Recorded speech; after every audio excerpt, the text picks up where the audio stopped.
The biggest differences that you're going to see between a rebounder and like, let's say, a key and seed firmer is that a key and seed firmer puts 1.5 pounds of down pressure on the seed, which is a good thing.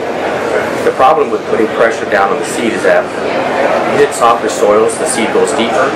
Firmer soils, the seed is not as deep.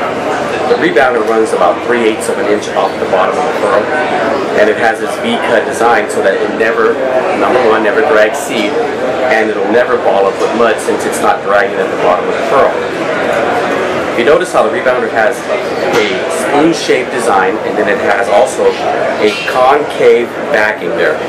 And the reason for that is that when the seed's coming out of the seed tube and the seed hits the soil, it'll bounce up, hit the bottom of the rebounder, and then set the seed immediately. And that's one of the reasons why you're going to get improved seed spacing with the rebounder, because every seed that comes, hits, and sets, you get more consistency, so you'll get better spacing on your seed, and you'll also get a better root structure because every seed is placed at the bottom of the trench. With the firmers and just with the seed tube, when that seed comes out and bounces a little bit, if it sticks to the sidewalls, it's going to be a little bit higher than your depth. So if you're planting at 1.5 to 2 inches, it may set a little higher, and so you're going to basically get uneven emergence. But because the rebounder captures every seed, number one, better spacing, number two, a better root structure, because every seed is placed at the same depth, and so when you get your emergence, it'll all be even, and you have a better root structure. And then any seeds that get caught on the sidewalls of the furrow, especially in moist conditions, the rebounder is going to basically catch it and guide it to the center of the trench. And that's why it has this spoon-shaped design, so that it runs in parallel with the furrow.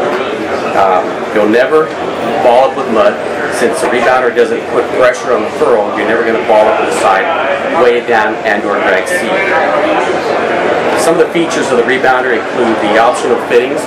This one here has the Why Not kit, which is probably the most popular fitting on the market today, because as the liquid comes down, it'll dribble it on both sides of the furrow, so your sidewalls are getting saturated with liquid, so that when that furrow closes, the seed is basically encompassed with the liquid.